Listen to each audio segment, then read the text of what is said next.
Unreal, আবারও প্রমাণিত। একটা গোটা জেনারেশন জানবে who is the real god. কিছু খেলোয়াড় শুধু মাঠে নামেন, আর কিছু খেলোয়াড় মাঠে নেমে ইতিহাস লিখে যান। লিওনেল মেসি আবারও দেখিয়ে দিলেন কেন তার নাম ফুটবলের সর্বকালের সেরাদের আলোচনায় সবার আগে আসে। বয়স, চোট কিংবা সমালোচনা কোনো কিছুই থামাতে পারেনি এই ফুটবল জাদুকরকে। বিশ্বকাপের মঞ্চে দেশের হয়ে 200তম ম্যাচ খেলতে নেমে মেসি জানিয়ে দিলেন তার পায়ের জাদু এখনো আগের মতোই অপ্রতিরোধ্য। চ্যাম্পিয়নের মতোই বিশ্বকাপ অভিযান শুরু করলো আর্জেন্টিনা। আলজেরিয়ার বিরুদ্ধে 3-0 গোলের জয়ের সামনে থেকে নেতৃত্ব দিলেন অধিনায়ক মেসি। মাত্র 78 মিনিট মাঠে থেকেও করে ফেললেন বিশ্বকাপে নিজের প্রথম হ্যাটট্রিক। প্রথম গোলটি ছিল তার চেনা স্টাইলে, বক্সের বাইরে থেকে বাঁ পায়ের দুর্দান্ত শট। এরপর দ্বিতীয় গোল এবং নিখুঁত ফিনিশিং এর তৃতীয় গোল করে আবারও মুগ্ধ করলেন গোটা ফুটবল বিশ্বকে। মেসি প্রথম ম্যাচেই বুঝিয়ে দিলেন আবারও একবার চ্যাম্পিয়ন হতেই নেমেছেন তারা। 39 বছর বয়সে বিশ্বকাপে খেলতে নেমেছেন। মেসি আদৌ ভালো খেলতে পারবেন তো? কতক্ষণ খেলতে পারবেন? বিশ্বকাপের আগে চোট পেয়েছিলেন, সেই চোট কতটা সেরেছে? এমনই বেশ কিছু প্রশ্ন উঠেছিল গতবারের বিশ্বকাপ জয়ী অধিনায়ককে নিয়ে। 3 শটে তার জবাব দিয়ে দিলেন তিনি। আপাতত চুপ করে যাবেন সমালোচকরা। সমালোচকদের নীরব করে বুঝিয়ে দিলেন কিংবদন্তিদের জন্য বয়স শুধু একটি সংখ্যা। প্রশ্ন উঠেছিল মেসি কি শুরু থেকে খেলবেন? তার জবাব শুরুতেই দিয়ে দেন কোচ লিওনেল স্কালোনি।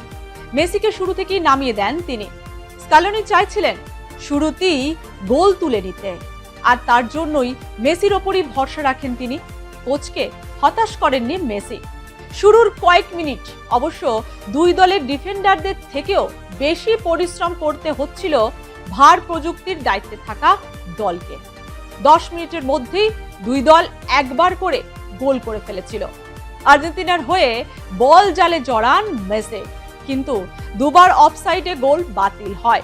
শুরু থেকেই দুই দল মাঝমাঠের দখল নেওয়ার চেষ্টা করছিল। আর্জেন্টিনা শক্তিশালী দল হলেও আর্জেন্টিনা প্রথম 15 মিনিট পুরোপুরি মাঝমাঠের দখল নিতে পারেনি। বেশ কয়েকবার তাদের কাছ থেকে বল ছিনিয়ে নেয় আলজেরিয়া। যদিও তারপর খেলায় ফেরে আর্জেন্টিনা। নেপথ্যে আর কেউ নন, সেই মেসি। মেসিকে মার্ক করেননি আলজেরিয়ার কোচ ভ্লাদিমির পেটকোভিচ। পাড়ার কোনো ক্লাবের কোচও এমন করবেন না। অন্তত দুজনকে মেসির পিছনে রাখবেন। কিন্তু পেটকোভিচ কি পরিকল্পনা করেছিলেন তা তিনি নিজেই বলতে পারবেন। তার খেসারত দিতে হলো আলজেরিয়াকে। আর্জেন্টিনাকে হারানোর স্বপ্নটা স্বপ্নই থেকে গেল তাদের, কারণ লিওনেল মেসি নামক এক অতি মানব। 17 মিনিটে 1-0 গোল করে আর্জেন্টিনা। প্রথম গোলের পর আর্জেন্টিনার খেলা বদলে যায়। বোঝা গেল বিশ্ব চ্যাম্পিয়ন হওয়ার চাপ মাঠের বাইরে ছুঁড়ে ফেলেছেন তারা। উপভোগ করছেন। বেশিক্ষণ পায়ে বল রাখছিলেন না আর্জেন্টিনার ফুটবলাররা। বল পেলে সঙ্গে সঙ্গে সতীর্থকে দিয়ে দিচ্ছিলেন।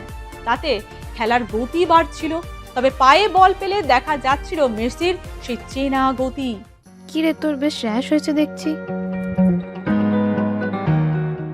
হ্যাঁ রে, কি করবো বলতো, র্যাশগুলো কিছুতেই কমছে না।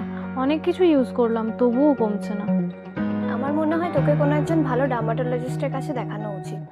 তুই ঠিক বলেছিস, কিন্তু কোনো ভালো ডার্মাটোলজিস্ট থাকলে একটু সাজেস্ট কর না প্লিজ। এই তোর তো একবার র্যাশ হয়েছিল না? তুই কোথায় দেখিয়েছিলিস? তুই একবার গৌরীদেবী হসপিটালসে দেখাতে পারিস। ওখানে ভালো এক্সপিরিয়েন্স ডার্মাটোলজিস্ট আছে। আমারও সেম প্রবলেম হয়েছিল। এখন ওখানে ট্রিটমেন্ট নিয়ে আমি এখন ঠিক আছি।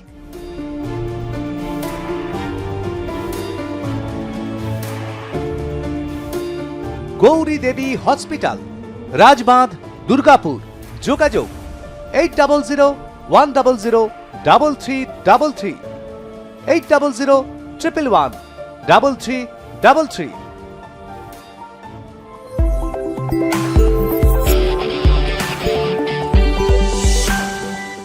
গোল খাওয়ার পর শোধ করার চেষ্টা করতে মরিয়া হয়ে ওঠে আলজেরিয়া। 55 মিনিটের মাথায় আক্রমণে জোড়া বদল করেন স্কালোনি।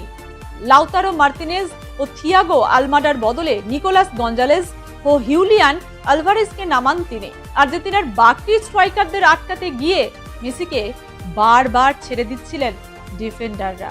108 মিনিটের মাথায় সুযোগ সন্ধানী স্ট্রাইকারের ভূমিকায় দেখা গেল মেসিকে। যে আক্রমণ তৈরি হয়েছিল মেসির পায়ে তা শেষও হলো। বোঝাই যাচ্ছিল এবারের বিশ্বকাপও নিজের নামে করতে নেমেছেন মেসি। 76 মিনিটে হয়ে গেল তার হ্যাট্রিক। বিশ্বকাপে প্রথমবার মেসিকে থামাতে পারছিল না আলজেরিয়া। আরো একবার বক্সের বাইরে থেকে বেশ খানিকটা জায়গা পান তিনি, আর সেই সুযোগ ছাড়েনি লিও।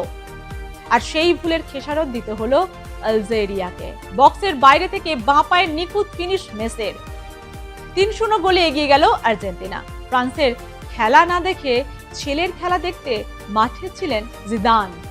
কয়েকটি ভালো সেভ করলেও বাবার সামনে 3 গোল খেলেন ছেলে। এই অভিষেক ভুলতে চাইবেন লুকা। তৃতীয় গোলের পরই তাকে মাঠ থেকে তুলে নেন কোচ। মেসিকে নিয়ে আর কোনো ঝুঁকি নিতে চাননি স্কালোনি।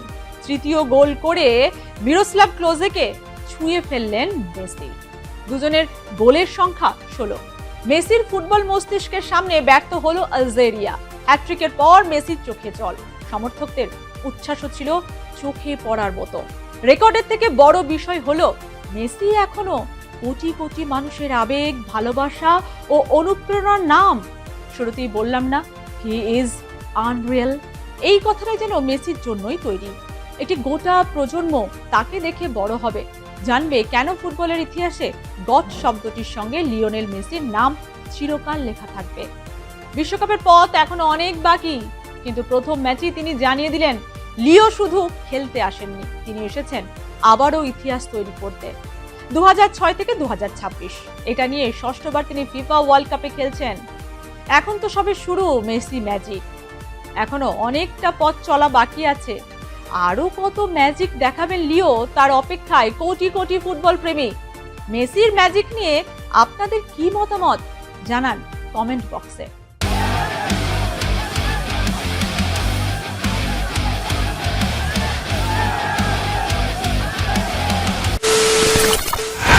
খবরের নামে প্রতিদিন সন্ধে আপনার ড্রয়িং রুমে কি শুধুই চিৎকার চেঁচামেচি খেয়ে আসে?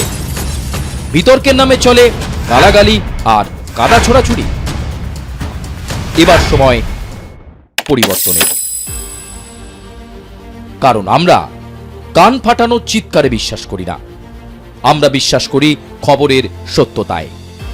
আমরা কোনো পক্ষের হয়ে গলা ফাটাই না, আমরা সাধারণ মানুষের হয়ে প্রশ্ন তুলি। চিৎকার নয়, শুধু খবর হবে যেখানে বিতর্ক আছে কিন্তু কুৎসিত ঝগড়া নেই। সঠিক তথ্য, বিশ্বস্ত খবর। নজর রাখুন আর প্লাস নিউজে।